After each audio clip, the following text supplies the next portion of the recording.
different from those of other boys.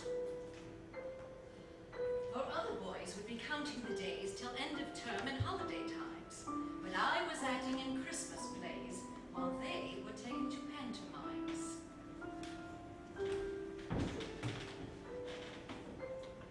I never cared who scored the goal, which side won the silver cup. I never learned to bat or bowl, but I heard the curtain going up.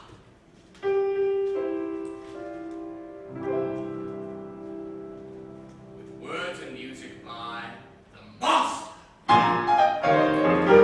The sun is shining where clouds have been. Maybe it's something to do with spring. I feel no older than 17.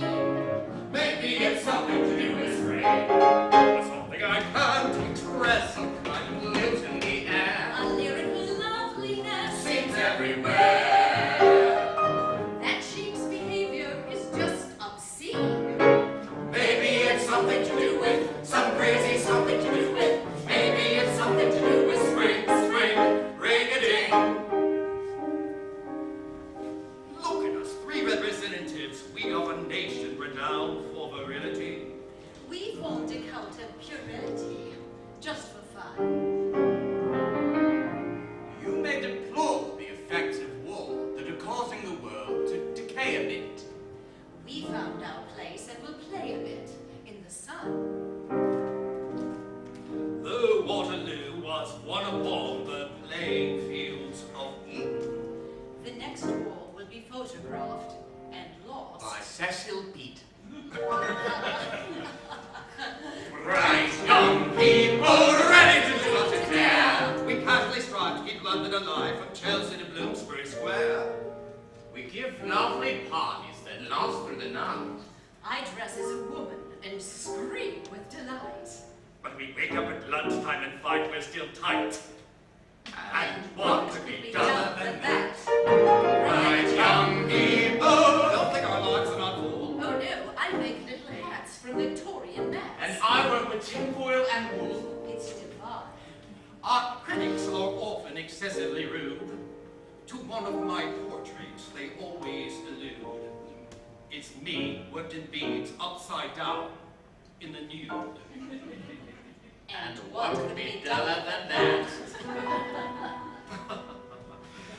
Psychology experts we often perplex. And doctors have warned us we'll end up as wrecks. But they get a degree if they find out our sex. And what could be duller than that? Poor little rich girl, you're a bewitched girl, then beware. Puffing in danger, That you a stranger, better take care. unlike you lead sets, all your nerves are jangled. Your love affairs are in a hopeless tangle. Though you're a child, dear, your life's a wild typhoon.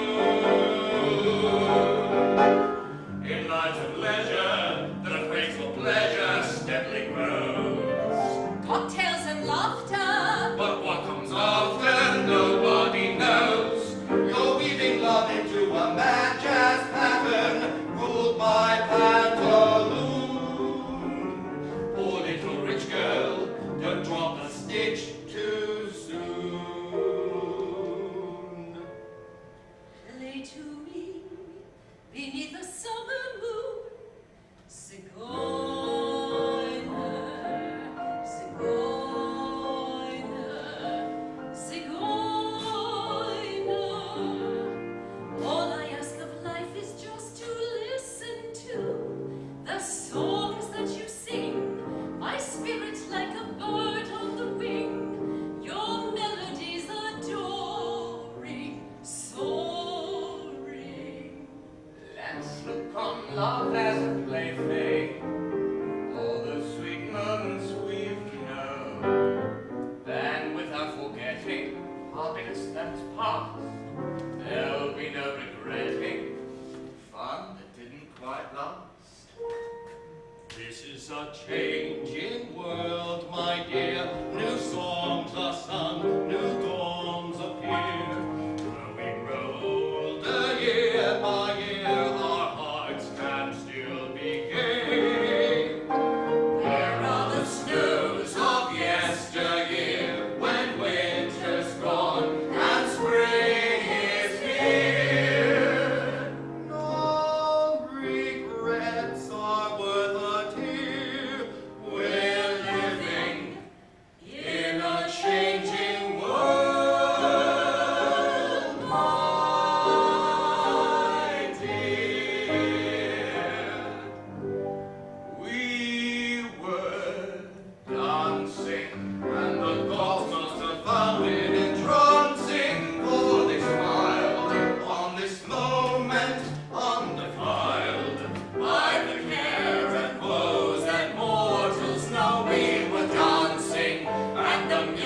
and lights were enhancing our desire. When the world caught on fire, you and I were dance, dance, dance. Lady, you moved this fleeting to the rhythm beating in your mind. Dance, dance, dance with lady, so obsessed with second best, no rest, no lover find. Find the tide in trouble, never, never wait. Let the cauldron bubble, justify your fate. Dance, dance, dance with lady, dance, dance, dance with lady, dance, dance, dance with lady, dance, dance. A room with a view, and you, and no one to worry us. No one to hurry us through this dream we found. We'll gaze at the sky and try to guess what it's all about. And we will figure out why the world is round. We'll be as happy and contented as birds upon the tree, high above the mountains and sea. We'll build and we'll coo, and sorrow will never come. Oh, will it ever come true?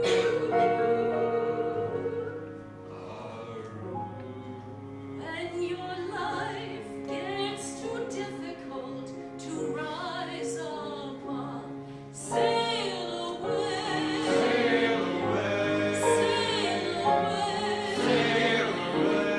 When your heart feels as dreary as a worn out love, sail away, sail away. But when soon or late you recognize your fate, that will be your great, great day. On the wings of the morning, with your own true love, sail away, sail away, sail away.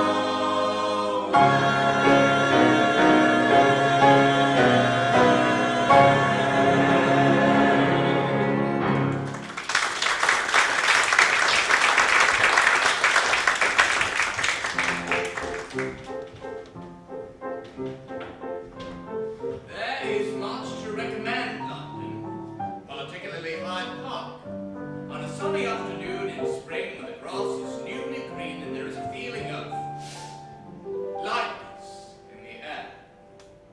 Subconsciously affected by this, the most prosaic citizens frequently give way to certain abandon. Fathers of families take off their coats and waistcoats and lie on their backs, gazing at the sky. Their wives sit near them, watching the children and allowing the sun to burn semicircular areas of pink onto their necks.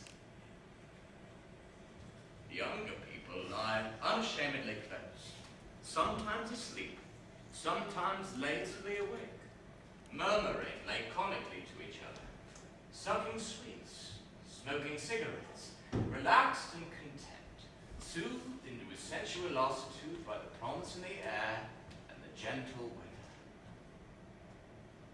As a general rule, decorum is observed, though occasionally passion flames suddenly between them, and they lie, legs and arms entwined, oblivious of passers-by, lost in brief ecstasy. Police constables handle these transient excesses with admirable discretion. Nothing is allowed to get out of control. The decencies are upheld. The singing of birds, of children, the barking of dogs, the far-off strains of a military band, together with the incessant rumble of traffic in the distance, all provide a muted orchestration to this unremarkable, but at the same time unique, London pastoral. Barrel, we're gonna make the big bus. All right, I'm doing the best I can. My feet are fair frozen. Oh, your feet are frozen, your feet are frozen. The whole bloody football team had its feet frozen. Come on, Fred, we're a fair Fair game, 22 frozen feet trying to play football. Oh, Lord, don't take it so hard, love. They did get one goal. One go, yes, that's right, they got one go. One of the men fell over laughing and kicked the ball into his own net. Well, we'll be over soon. Have a nice cup of tea and a sit down. If I ever sit down again, I'll box number 2. Where is that boss? Oh, I do hope we didn't miss it. Oh my God, so do I. The last time I missed this bus, I had to wait 3/4 of an hour. And a dog bit me. Oh, come on, Fred. Remember, we're British. It's being so cheerful. This keeps us going. You're not wrong, Nell. You're right. You're not wrong. Up at the corners. That's what I always say. Up at the corners. We are told very loudly and often to lift up our hearts. We are told that good humor will soften fate's cruelest darts. So, however bad our domestic troubles may be, we just shake with amusement and sing with glee. Hey ho! Mom's got those pains again. Granny's in bed with her varicose veins again. Everyone's gay because dear cousin Florrie was run down on Saturday night by a lorry. We're so thrilled. Elsie's miscarriage occurred on the Wednesday after her marriage. When Albert fell down all the steps of the town hall, he got 3 fat cunts and the bruise. We're delighted to be able to say we're unable to pay off our debts. We're excited because Rover's got mange and we've brought up a bill at the vet. 3 cheers! Poor little Sidney has got a spectacular stone in his kidney. And now he's had 7. So God's in his heaven. And that is the end of the news. Now where is that boss? Oh, you don't suppose they're on strike again, do Oh you? my God, I hope not. It was the doggers last week. And the plumbers the week before that. Yeah, and the Queen ain't feeling too hot either. You are awful. Hey ho! What a catastrophe! Grandfather's brain is beginning to atrophy. A Sunday night after eating an apple, he made a rude noise in the Methodist chapel. Now, don't laugh. Poor Mrs. Mason was washing some smalls in her lavatory basin when that old gas heater exploded and blew her smack into the news. We've been done in. By that mortgage foreclosure, and father went off born of light. He got run in. In for indecent exposure and ever so heavenly fine. Hey ho! Hi diddle diddle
formerly and later by George IV. On a journey north, the state apartments keep their historical renown. It's wiser not to sleep there in case they tumble down. But still, if they ever catch on fire, which with any luck they might, we'll fight for the stately homes of England.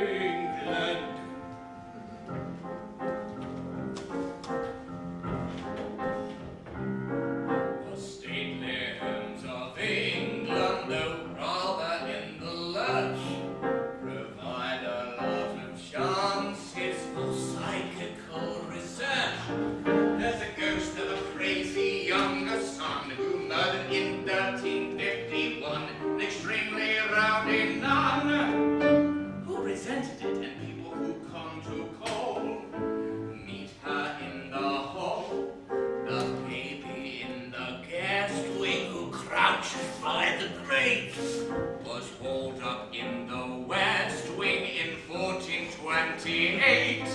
And if anyone spots the Queen of Scots in a hand-embroidered shroud, we're proud of the stately homes of England.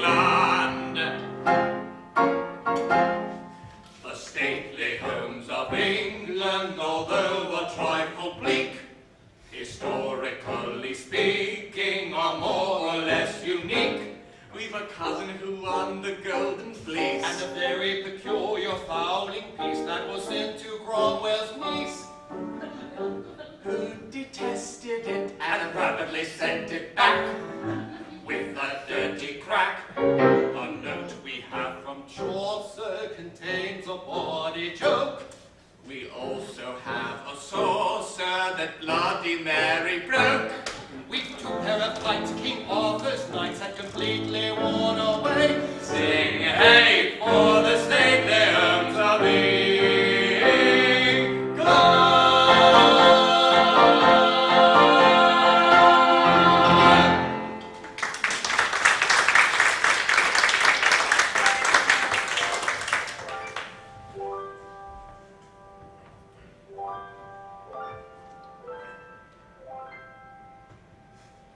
There's a little city flower, every spring unfailing, growing in the crevices by some London railing.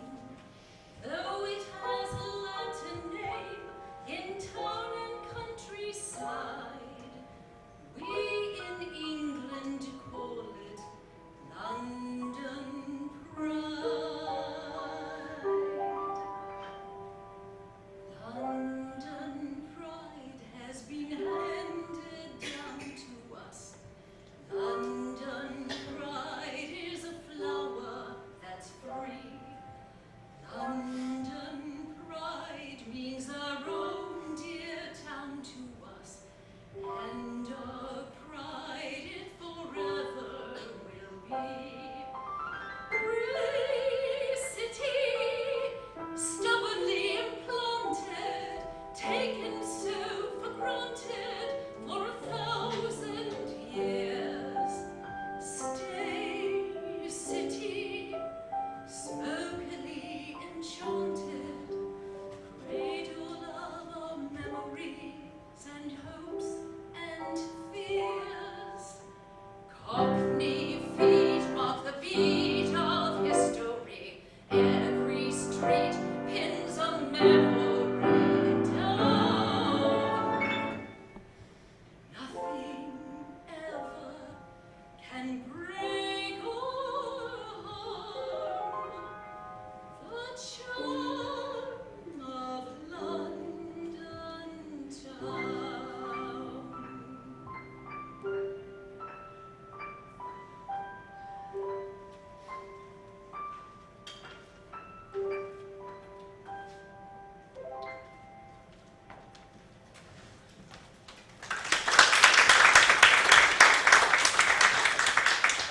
We must all be very kind to Aunt Jessie, for she's never been a mother or a wife. You mustn't throw your toys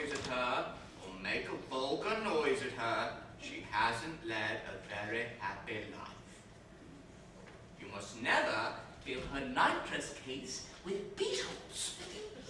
Or whip her Horlicks malted milk to foam. And though a kiss is worse than death, it is rude to hold your breath. For charity, we hope, begins at home. Hello, hello, hello, hello. Hello, Michael. You having a good time? Very nice, thank you. It's a pretty theatre, isn't it? Lovely, and a very nice audience too. Yes, they are. Oh, I think we've got the carriage train in tonight. Say, what was he going on about? Oh, his Auntie Jessie. His Auntie Jessie. His Auntie Jessie. His Auntie Jessie, how boring. We all of us have relations. You've heard it 1,000 times. Our relatives were not excessively bright. They love to go off on missions to rather peculiar climes and lead the wretched heathen to the light. A few of them got beaten up in the course of these rampages. Our great Aunt Maud got eaten up while singing Rock of These Ages. family obligations admittedly are a bore. But there is just one uncle that we Positively adore. Poor Uncle Harry wanted to be a missionary, so he took a ship and sailed away. This visionary hotly pursued by dear Aunt found Mary. the South Sea Isle on which to stay. The natives treated them kindly and invited them to dine, On yams and clams and human hams and vintage coconut wines. the taste of which was filthy, but the after effects divine. Poor Uncle Harry got a bit gay and longed to tarry. This Aunt Mary couldn't quite allow.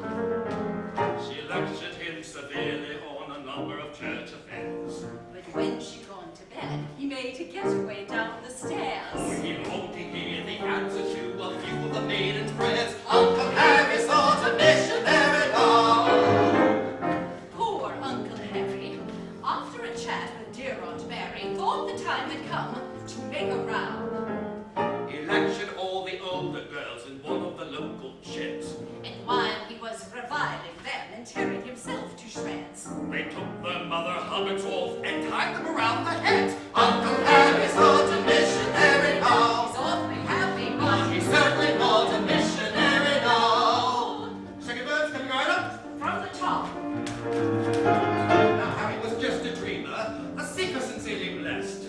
Of this there couldn't be a shadow of doubt. the fact that his flesh was weaker than even Aunt Mary guessed took even her some time to figure out.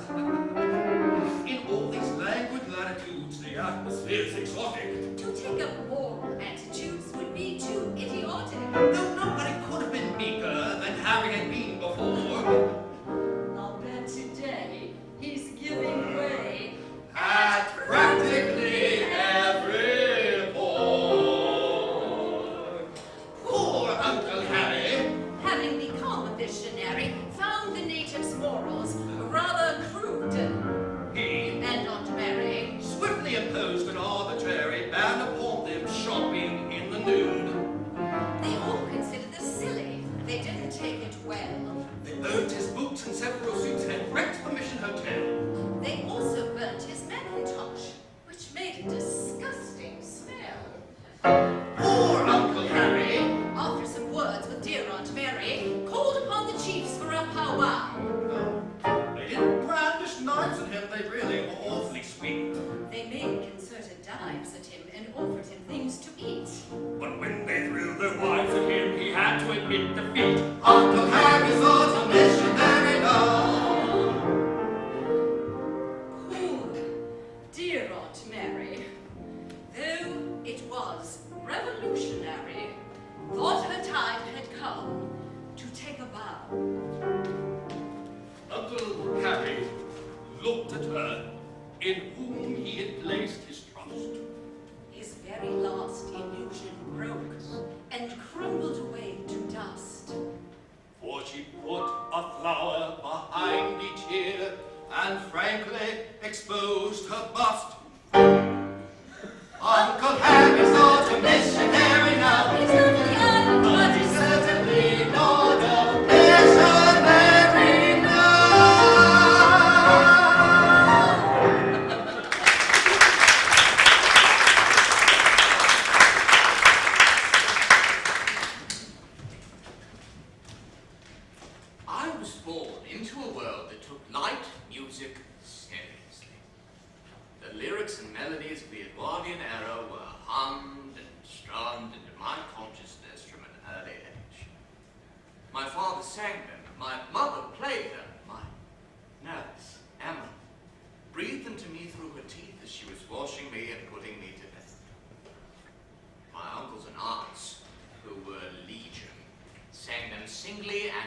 listen at the slightest provocation.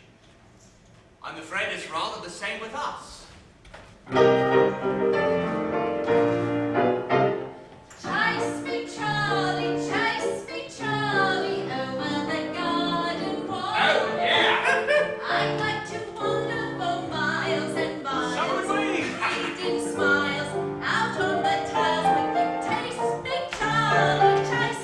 Charlie. Don't be afraid to fall. Oh, Lord! Love in the moonlight and be sublime. Now's the time, Charlie. I'm waiting for you if you'd only climb over the garden wall. Saturday night at the Rose and Crown is just the place to be. Tinkers and tailors and soldiers and sailors all out for a bit of a spree. If you find that you're weary of life with your trouble and strife, the kids have got you down. It will all come right on Saturday night at the Rose and Crown. On the island of Bournemouth, life is almost too good to be true. You can fish on a reef wearing pearls and a leaf, which in Brighton you never could do. You don't have to care what the neighbours might think. If some charming young lady should give you a wink, you join the show. They call me Big Ben. You can buy a round wine for the price of a drink on the island of Kalamazoo. Mrs. Brisket, what does it oblige and risk it? The water's warm and there ain't no crabs, and you'll have a lot of fun among the shrimps and dabs. If for a lot, some saucy old tartar never let you chocolate biscuit. Swim for the shore and the crowd will roar. What, hey, Mrs. Brisket? What, oh, Mrs. Brisket? Why not take a plunge and risk it? The water's warm and there ain't no crabs, and you'll have a lot of fun among the shrimps and dabs. If for a lot, some saucy old shark takes a nibble at your chocolate biscuit. Swim for the shore and the crowd will roar. What, oh, Mrs. Brisket? Has anybody seen our ship? The HMS Disgusting. We've been on shore for a month or more, and when you see the captain, you get what for. Heave her me hearties, the quarter deck needs dusting. We had a binge last Christmas year. With a nice rum pudding and a round of beer. But the captain pulled his cracker and we cried, Oh dear. Has anybody seen our ship? As We strolled down Piccadilly in the bright morning air. All the girls stop and stare. We're so nonchalant and frightfully debonair as we chat to Rosemont or Lily. You should see the way the boyfriends frown, for they know without a doubt that their larks ride out when they see a couple of men about town. As we doffed hats, each pretty filly gives a wink at us and then looks down, for they long with all their might for a red hot night when they see a couple of men about, see a couple of men about, see a couple of men about town.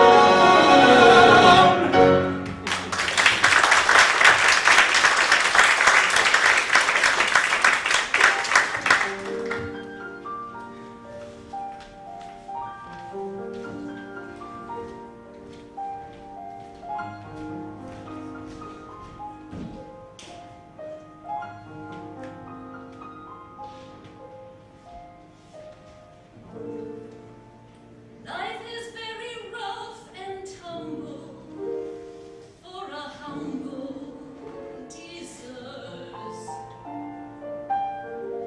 One can betray one's troubles never, whatever occurs. Though I never really grumble, life's a jumble indeed.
I always seem to be too early or too late.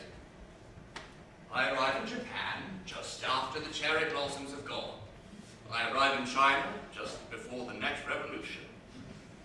I ride the golden road to Samarkand, but it's summer and it stinks.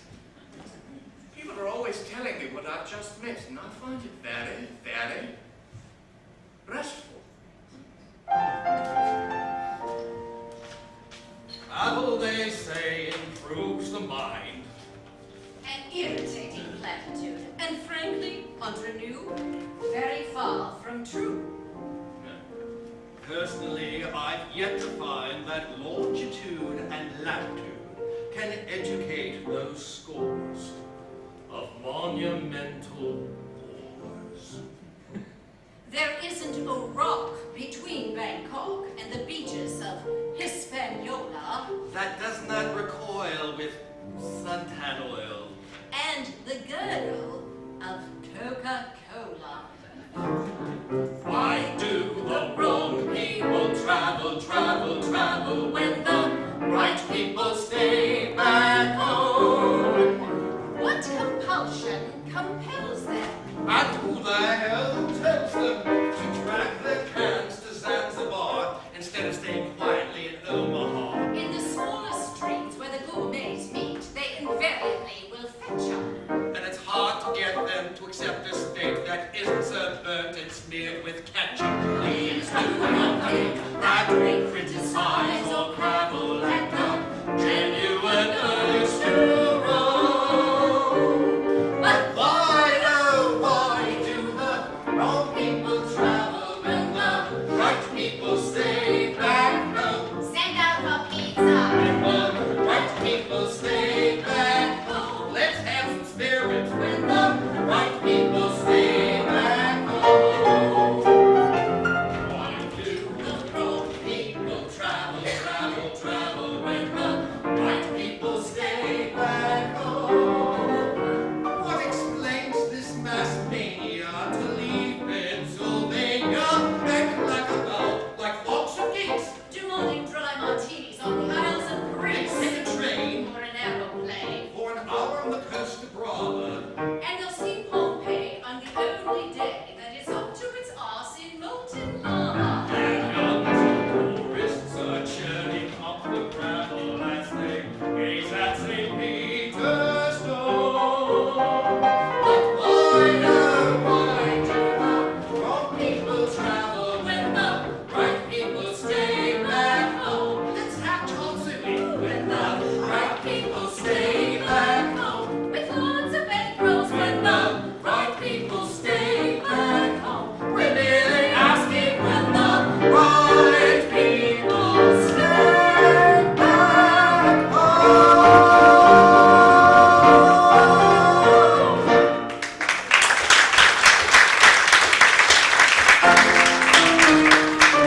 When you take a trip on a boat or a ship, look carefully around you, for ravening hordes of smiling frauds are certain to surround you. We're off to sea today. Hooray, hooray, hooray. Smile, Grace. charm, tact. We never forget one vital fact. The passenger's always right, my boys, the passenger's always right. The son of a bitch is probably rich, so smile with all your might. Agree to his suggestions. However coarse or crude, Reply to all his questions. fly with drink. Stuff him with The food. passenger may be sober, boy, The passenger may be tight. He may have a yen for raw recruits. or mountain Or goats. football boots. Soothe him, pander to him, morning, noon, or night. The passenger's always right. The passenger's always right, my boys, the passenger's always right. He may pay a price for curious Or rights. merely want to fight He may have inhibitions. and yearn for secret joys. Obey your intuitions. Offer girls. Offer a boys. Passenger may be tough, my boys. Instead of being erudite. Perhaps you can satisfy his needs with strings of rather nasty beats. Come on. And sell him anything from sex to dynamite.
afraid on the whole an ingenue rule would emphasize her squid. She's a big girl, and though her teeth are fairly good, she's not the type I ever would be eager to engage. No more buts, Mrs. Worthington. Nuts, Mrs. Worthington! Don't put your daughter on the stage! Don't put your daughter on the stage, Mrs. Worthington! Don't put your daughter on the stage!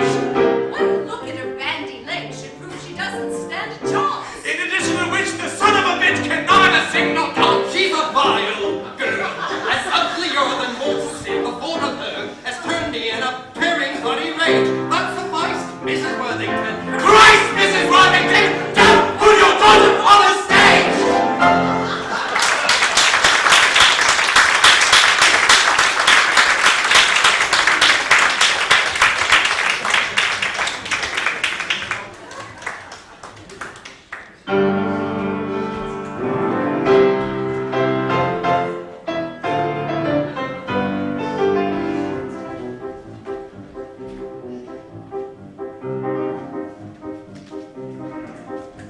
In the tropical climes, there's certain times of day where all the citizens retire to take their clothes off and perspire.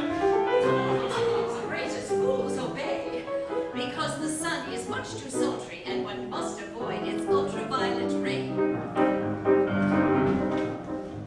The natives grieve when the white men leave their huts, because they're obviously definitely nuts! Mad dogs and Englishmen go out in the midday sun. The Japanese don't care to. The Chinese wouldn't dare to. Hindus and Argentines sleep firmly from 12 to 1. But Englishmen detest us, siesta. In the Philippines, there are lovely screens to protect you from the glare. In the Malay states, there are hats like plates the Britishers won't wear. At 12 noon, the natives swoon and know for the work is done. But mad dogs and Englishmen go out in the midday sun. It's such a surprise for the English eyes to see that though the English are effete, they're quite impervious to heat. When the white man rides, every native hides in glee, because the simple creatures hope he will impale his solar topee on a tree. It seems such a shame when the English claim the earth, that they give rise to such hilarity and mirth. Ha, ha, ha! Mad dogs and Englishmen go out in the midday sun. The toughest Burmese bandit can never understand it. In Rangoon, the heat of noon is just what the natives shun. They put their scotch in a rye towel and lie down. In the jungle town where the sun beats down to the range of man and beast. The English garb of the English South merely gets a bit more creased. In Bangkok at 12 o'clock they foam in the mouth and run. But mad dogs and Englishmen go out in the midday sun. Mad dogs and Englishmen go out in the midday sun. The smallest Burmese rabbit deplores his stupid habit. In Hong Kong, they strike a gong and fire off a noonday gun. To reprimand each inmate who's in late. In the mango groves where the python roams, there's peace from 12 to 2. Even caramoos lie round and snooze. There's nothing else to do. In Bengal, to move at all is seldom, if ever, done.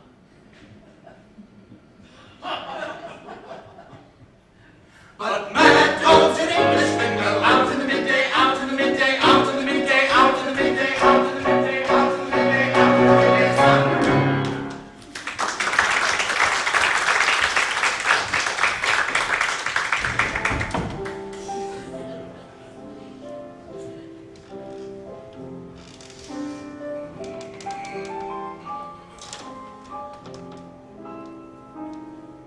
I have been to a marvelous party with Nunu and Nala and Nell. It was in the fresh air, and we came as we were, and we stayed as we were, which was hell. Dear Cindy started singing at midnight and didn't stop singing till 4. Still, we knew some fun was bound to begin when Doris got blind on Dubonnet and gin and scratched her veneer with a Cartier pin. I couldn't have liked it more. I have been to a marvelous party. And I must say the fun was intense.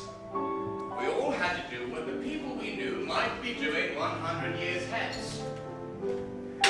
Dear Cecil arrived wearing armor, some shells, and a black feather boa. Poor Millicent wore a surrealist coat in bits of mosaic from St. Peter's in Rome, and the wait was so great that she had to go home. I couldn't have liked it more.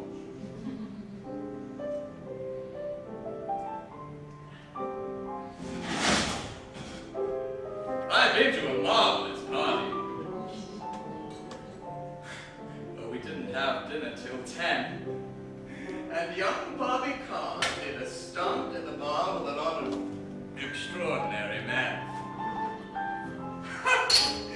Dear Barbara arrived with a turtle, which saddened us all to the core. The Grand Duke was boring the hell out of me when suddenly Cyril cried fiddle-dee-dee and ripped off his trousers and jumped in the sea. I couldn't have liked it more. I had been to a marvelous party. Elise made an entrance with May. Oh, you'd never have guessed from her fisherman's vest that her bust had been whittled away. Poor old Lulu got fried on Chianti and talked about esprit de corps. Maurice made a couple of passes at Gus, but Billy, who hates any kind of farce, did half the big apple and twisted his trunk. I couldn't have liked it more. I have been to a marvelous party. We talked about growing old, gracefully. And Elsie, who's 74, said, A, it's a question of being sincere. And B, if you're supple, you've nothing to fear. Then she swung upside down from a glass chandelier. I couldn't have liked it more. As a matter of fact, it was the most divine party I've been to in weeks. And Nunu and Nana and Nell are all coming round later, and we're all going to another party. And I just hope it was as marvelous as this last party, because it was the most marvelous party.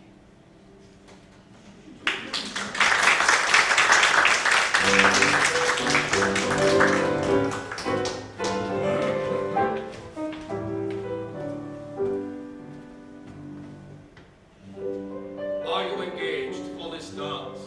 I was, but my partner was suddenly taken ill. Is this damn smallpox epidemic? No. As a matter of fact, it was kidney trouble. You'll dance it with me, I hope. I shall be charmed.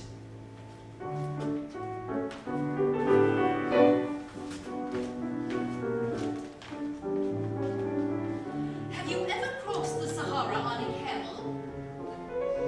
Frequently. When I was a boy, we used to do it all the time.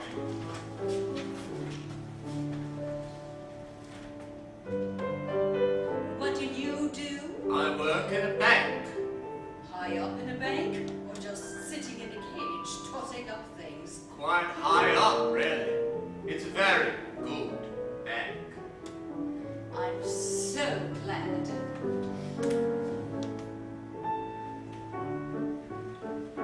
Quite a good floor, isn't it?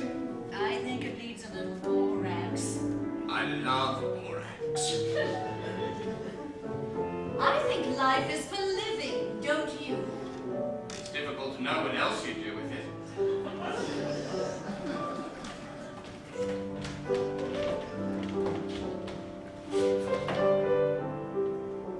Delightful parties Lady Butler always gives, doesn't she? Entrancing. Such a dear old lady. And so gay. Did you notice her at supper, throwing all those shrimps through her ear trumpet?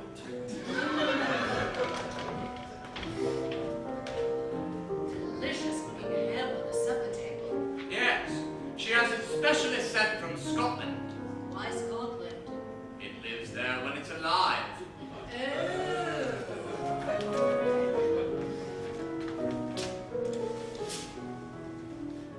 Is that the Grand Duchess Olga lying under the piano? Yes. Her husband died a few weeks ago, on his way back from Pulvora. What on earth was he doing in Pulverrock? Nobody knows, but there have been the usual rumors. I see. I lent that woman the top of my thermos flask and she never returned it. She's shallow. That's what she is. Shallow!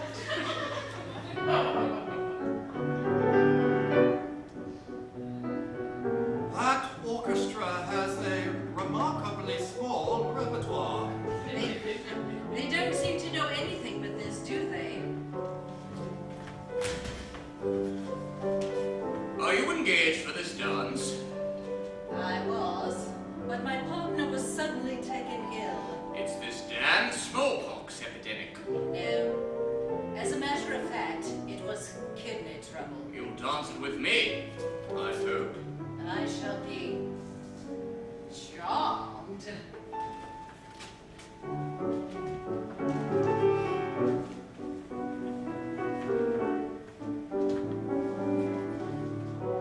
That hedge over there is called Cupressus macrocapa. Do you swear to it?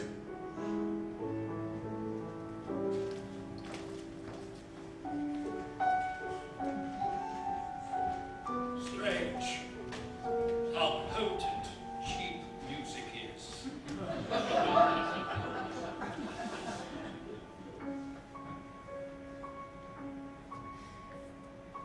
Was it in the real world, or was it in a dream?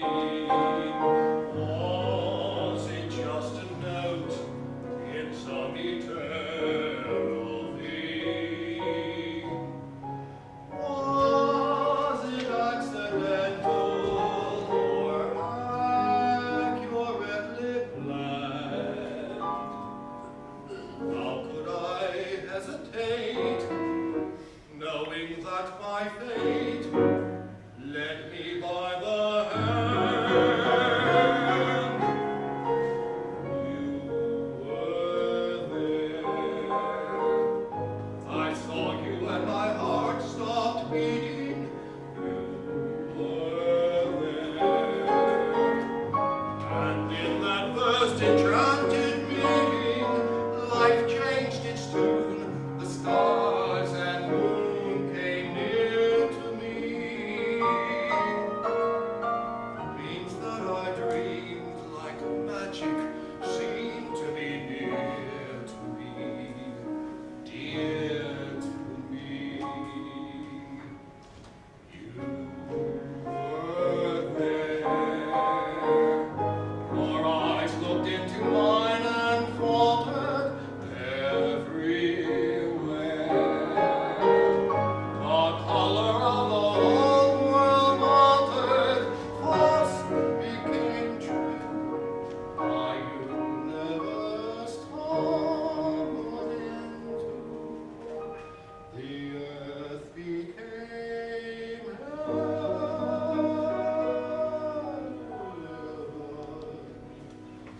for you.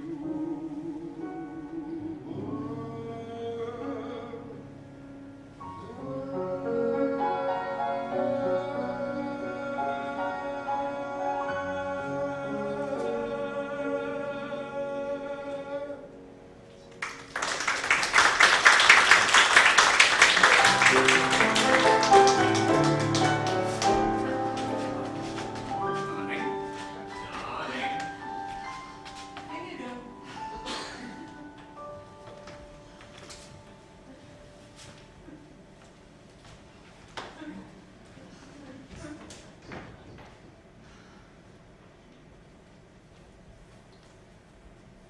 This car hasn't moved in 1 3/4 hours. I know. Couldn't we sneak out and slip in the back way? I don't believe there is a back way at the Buckingham Palace. Well, there must be.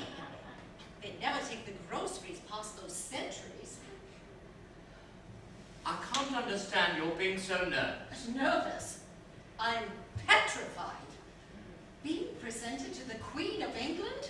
I'd rather face a Monday night audience at the end of the pier. Relax, darling, just relax. Relax. How can I relax with all these people gaping at me? Well, it'll soon be over. That woman in the red hat is laughing at me. Pay no attention. Well, you just go right ahead and have yourself a good look. Enjoy yourself while you're rabbit. Darling, please.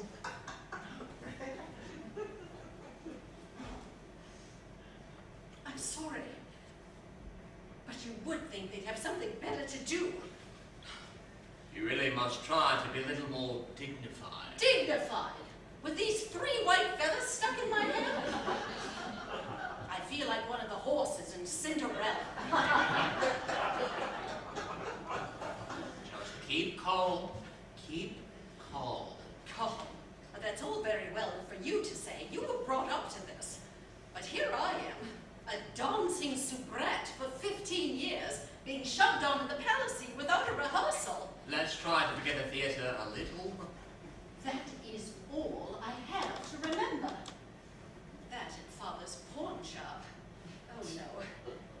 This is not my cup of tea. And I do believe they all know it. I can't help feeling fate's made a fool of me, rather. It's placed me where I shouldn't be, and really couldn't be by rights. We lived at A-Lane, me and my mother and father. I've scaled the social ladder, but I've never had a head for heights. We had a pawn shop at the corner of the street. Father did a roaring trade. I used to think those rings and necklaces were sweet.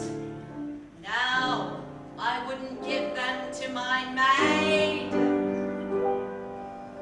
I've traveled a long, long way. The journey hasn't been all jam.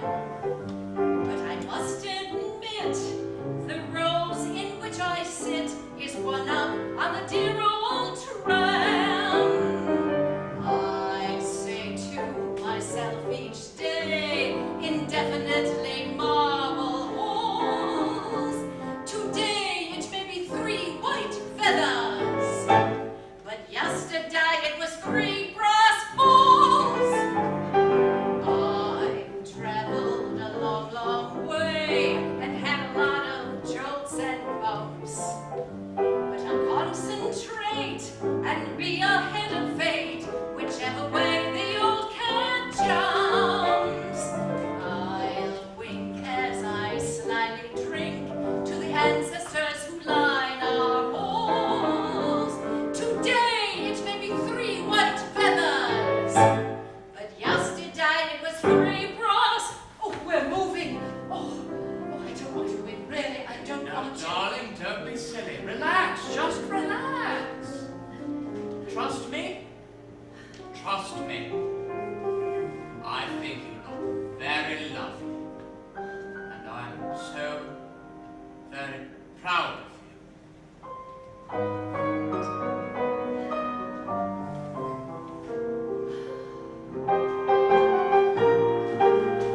Mr. Carlin, the press here. You have a word? Mr. Carlin, do you have anything to say to the star? Certainly.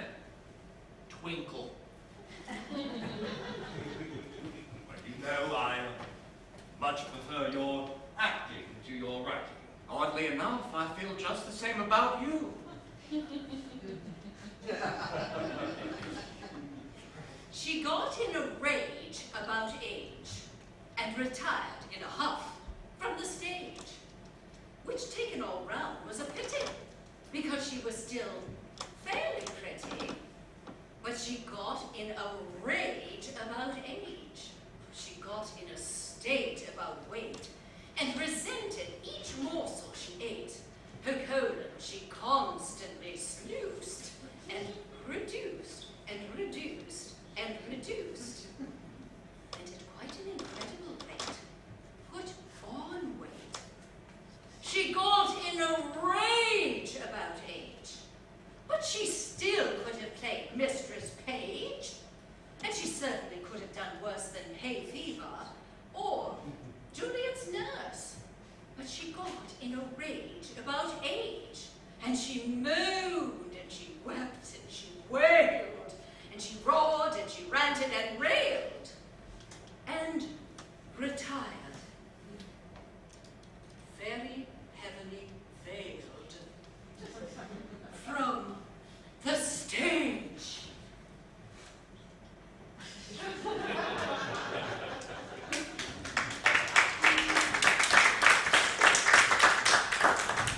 She was 14 and I was 12 when I first met her. We were traveling north together to appear in our morality play. She wore a black satin coat with a black velvet military cap with a peak. Her face was far from pretty, but tremendously alive. She was very grown up, carried a handbag with a powder puff she used to powder her generously turned up nose. She confided to me that her name was Gertrude Lawrence, but that I was to call her Gert because everybody did. She then gave me an orange, told me a few mildly dirty stories, and I loved her from that moment onwards. Loving is more important than being in love. One can grow from the other. You're all right.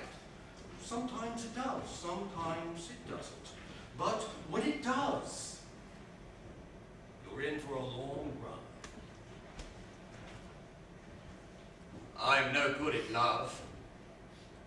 My heart should be wise and free, but I killed the unfortunate golden goose, whoever it may be, with over-articulate tenderness and too much intensity. I am no good at love. I betray it with little sins, for I feel the misery of the last goodbye in the moment it begins, and the bitterness of the end is the bitterness that wins. I believe, and have always believed, there's too much talk about this nonsense of sex. Well, to me, the whole business is vastly overrated. I enjoy it for what it's worth, and fully intend on doing so long as anyone's interested. And when they're not, I shall be perfectly content with an apple and a good book.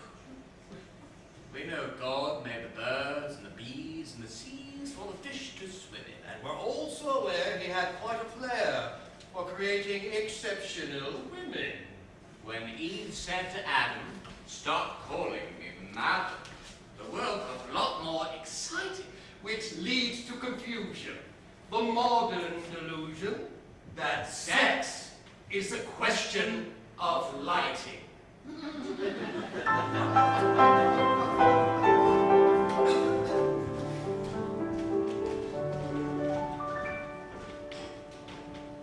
I met him at a party just a couple of years ago.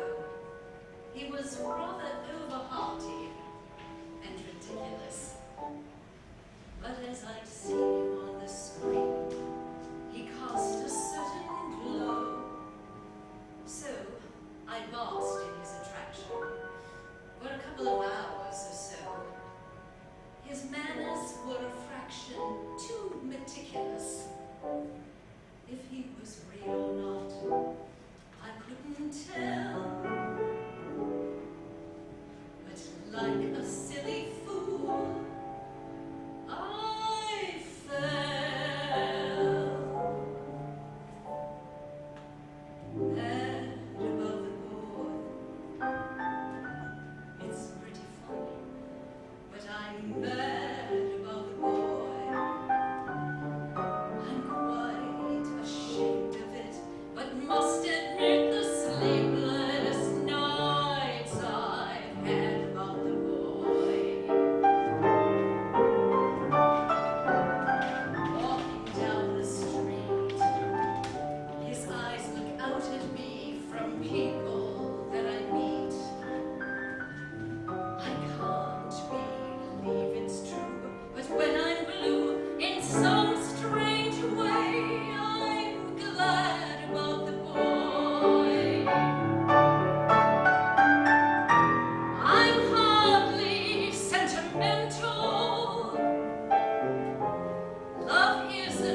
quite insane and young again, and all because I'm mad about the boy, mad about the boy, mad about the boy.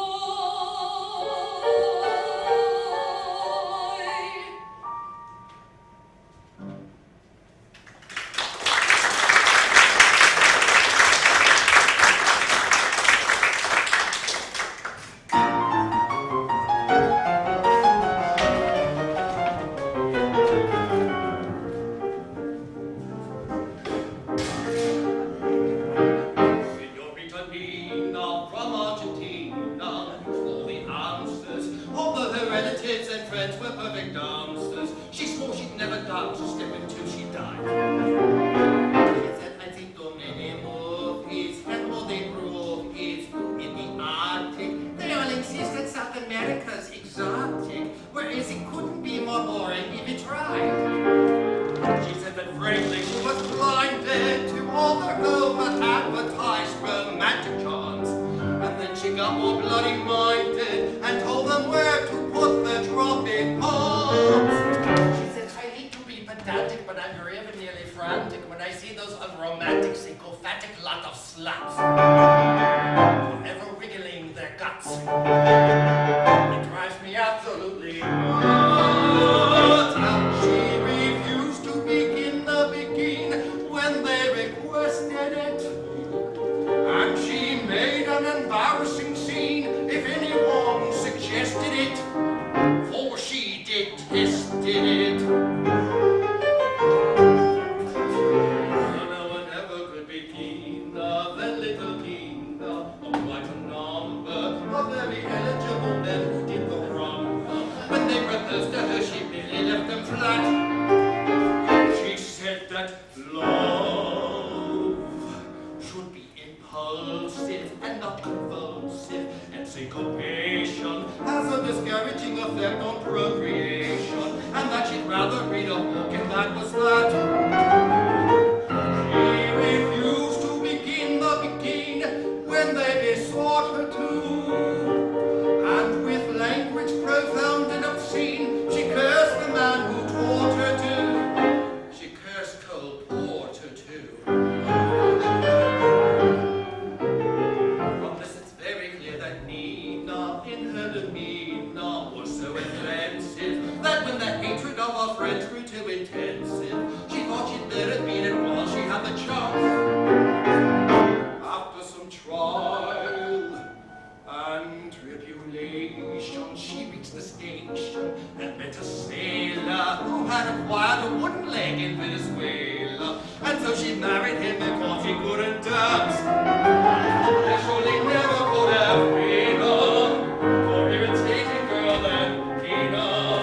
They never speak in Argentina of this impossible bambina who has the luck to find romance. A resolute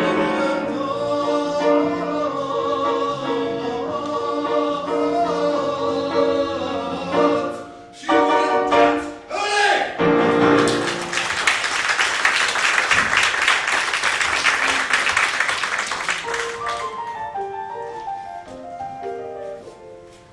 I'll sing you a song. It's not very long. Its moral may disconcert you. Of a mother and wife who for most of her life was famed for domestic virtue. She had 2 strapping daughters and a rather dull son, and a much duller husband who at 61 elected to retire and later on expire. Sing hallelujah, hey nonny no, hey nonny no, hey nonny no. He joined the feathered choir, having laid him to rest by special request in the family mausoleum, as his widow repaired to the home they had shared. Her heart sang again, Te Deum. And then, in the middle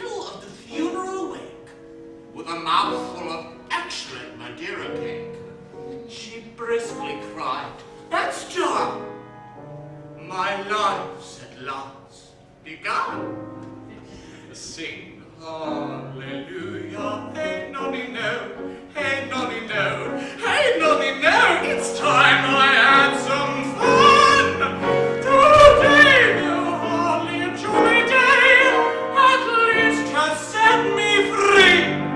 Now let's all have a lovely holiday on the island of Capri. In a bar by the Piccola Marina, life called to Mrs. Wentworth Brewster. They beckoned her and introduced her into a rather queer, unfamiliar atmosphere. She'd just sit there, propping up the bar beside a fisherman who sang to a guitar. When accused of having gone too far, she merely cried, "Funiculi, just fancy me, funicula." When he bellowed, "Que bella signorina," sheer ecstasy at once produced a wild shriek from Mrs. Wentworth Brewster, changing her whole demeanor. Her brother, daughters, and her son cried, "Please come here, Mama." She murmured rather babishly, "Who do you think you are? Nobody can afford to be so lardy-bloody-da in a bar by the Piccola Marina." Every fisherman cried, "Viva, viva, and che ragazza." When she sat on the cambianza, everybody would rise. Every fisherman sighed, "Viva, viva, che bel inglesi." Someone even said, "Whoops-a-daisy," which was quite a surprise. Each night she'd make some gay excuse, and beaming with goodwill, she'd just slip into something loose and totter down the hill to the bar on the Piccola Marina, where love came to Mrs. Wentworth Brewster. Love came to Mrs. Wentworth Brewster. Right round the bench she went, picture her astonishment. Day in, day out, she would gad about because she felt she was no longer on the shelf. Night out, night in, knocking back the gin, she cried, "Hurrah, funiculi, funicula, funic yourself."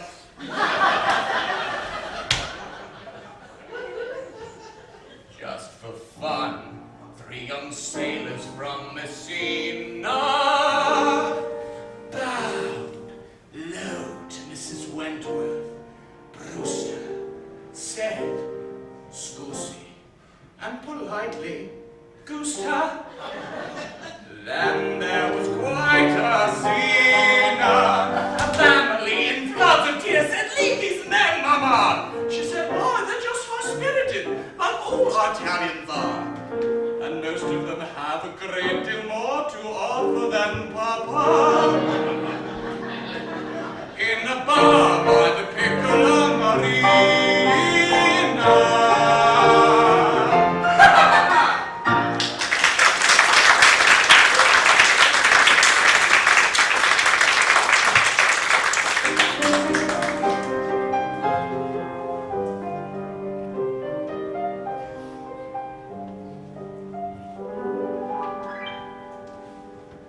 When I'm feeling dreary and blue, I'm only too glad to be left alone, dreaming of a place in the sun when day is done, far from the telephone, because I'm world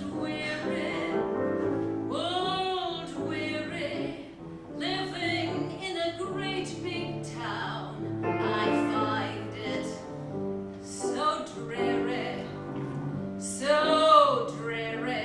everything looks gray or brown.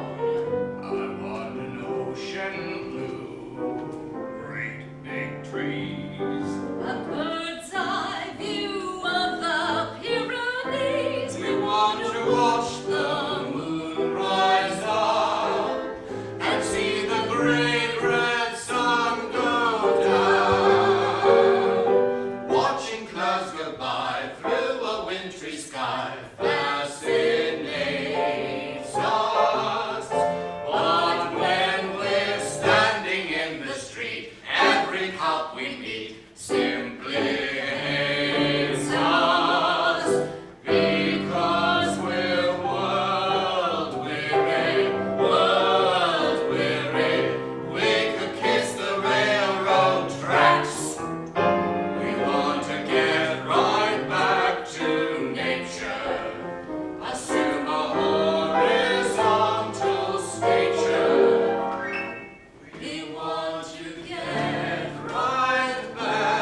to the dream I am dreaming.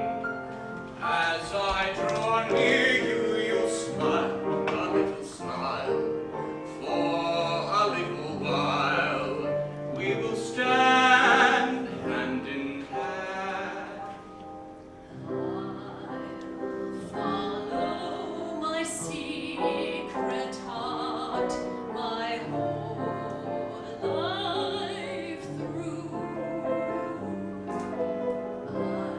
I'll keep all my dreams apart till one comes true. No matter what price is paid, what stars may fade above, I'll follow my secret heart till I find love. For I believe that since my life began, the most I've had is just a talent to amuse. Hero, if love were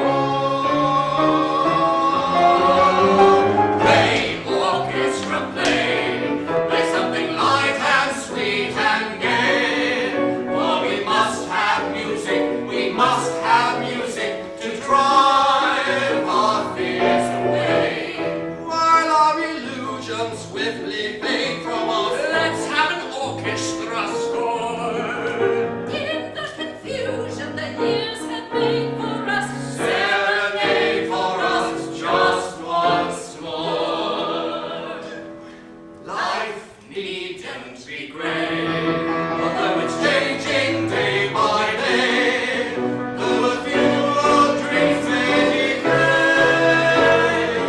Play, orchestra, play, orchestra, play, orchestra,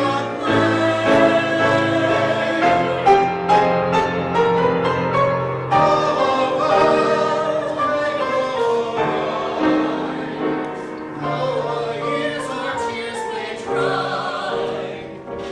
we will love you Till we die.